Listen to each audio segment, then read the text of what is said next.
Tamil actor Abhinay king మరణం అనేది కొంచెం చాలా బాధగా ఉందండి. ఎందుకంటే అతను జూన్ 20, 1981లో జన్మించారు అభినయ్ కింగ్. తమిళ మరియు మలయాళ భాష చిత్రాల్లో కనిపించాడు ఈ నటుడు. అతను ఫస్ట్ మూవీ వచ్చేసి కస్తూరి రాజా దర్శకత్వం వహించిన 2002లో రిలీజ్ అయిన చిత్రం 'తుల్లువదో ఇల్లామెలో'. ఈ మూవీలోనే మన ధనుష్ హీరోగా కెరీర్ స్టార్ట్ చేశాడు. అతను ఇందులో సెకండ్ లీడ్ చేశాడు. ఆ తర్వాత ఆయన కొన్ని సినిమాలు కూడా తీశాడు Abhinay king. Game of loans అని మొన్న ఇంకా రిలీజ్ కాలేదు. ఇంకా 3-4 మూవీస్ అయితే తీశాడు.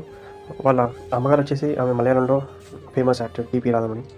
వాళ్ళ డాడీ వచ్చేసి రియల్ ఎస్టేట్లో ఉంటాడంట. తను చిన్న ఉన్నప్పుడే చనిపోయాడంట.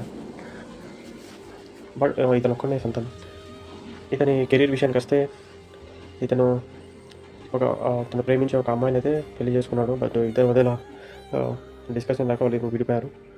తర్వాత ఇతను డబ్బింగ్ ఆర్టిస్ట్గా కూడా మనకు గుర్తు 'తుపాకీలో విలన్కి వాయిస్ ఓవర్ ఇచ్చింది ఇతనే.